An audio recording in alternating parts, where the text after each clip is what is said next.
দেশবাসীকে নিয়ে নতুন বাংলাদেশ গড়তে চায় বিএনপি, এমন মন্তব্য করে প্রধানমন্ত্রী তারেক রহমান বলেছেন, জনগণ যে দেশ দেখতে চায় তা গড়তে কাজ করছে সরকার। ঈদ উল ফিতর উপলক্ষে রাষ্ট্রীয় অতিথি ভবন যমুনায় কূটনীতিক সহ সর্বস্তরের মানুষের সাথে ঈদের শুভেচ্ছা বিনিময় শেষে একথা বলেন তিনি আরও বলেন, দেশ ও সবার জন্য মঙ্গল কামনা করেন। পরে জিয়া উদ্যানে বাবা মায়ের সমাধিতে শ্রদ্ধা জানান এবং তাদের কবর জিয়ারত করেন প্রধানমন্ত্রী।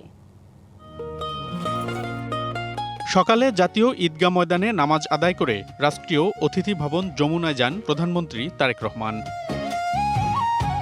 সেখানে বিভিন্ন দেশের কূটনৈতিক বিশিষ্ট জনসহ সর্বস্তরের মানুষের সঙ্গে ঈদ শুভেচ্ছা বিনিময় করেন প্রধানমন্ত্রী। এ সময় স্ত্রী ডাক্তার জুবাইদা রহমান তার সাথে ছিলেন। প্রধানমন্ত্রীকে কাছে পেয়ে অতিথিদের মধ্যে দেখা যায় প্রাণচাঞ্চল্য। পরে দেশবাসীকে আবারও ঈদের শুভেচ্ছা জানান প্রধানমন্ত্রী। বলেন, সবাইকে নিয়ে নতুন বাংলাদেশ গড়তে চায় বিএনপি। আল্লাহ রাব্বুল আলামিনের কাছে আমরা রহমত চাই, যেন আল্লাহ আমাদেরকে সেই রহমত দেন, যাতে করে আমরা বাংলাদেশের মানুষের সেই প্রত্যাশিত সেই বাংলাদেশকে ধীরে ধীরে গড়ে তুলতে পারি। জনগণ যে দেশ দেখতে চায় সেই দেশ গড়তেই কাজ করছে সরকার বলেও জানান তারেক রহমান।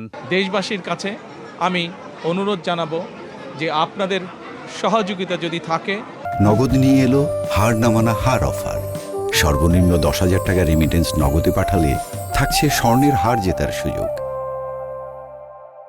ইনশাল্লাহ আপনাদের এই নির্বাচিত সরকার দেশকে আপনাদের চাওয়া অনুযায়ী দেশ গঠনের কাজে সর্বোচ্চ শক্তি দিয়ে চেষ্টা চালিয়ে যাবে। পরে জিয়া উদ্যানে বাবা সাবেক রাষ্ট্রপতি শহীদ জিয়াউর রহমান এবং মা সাবেক প্রধানমন্ত্রী বেগম খালেদা জিয়ার সমাধিতে ফুল দিয়ে শ্রদ্ধা জানান প্রধানমন্ত্রী তারেক রহমান। এ সময় তাদের কবর জিয়ারত এবং বাবা মায়ের জন্য দোয়া করেন প্রধানমন্ত্রী। মনিরুল সোহাগ, ডিবিসি নিউজ, ঢাকা।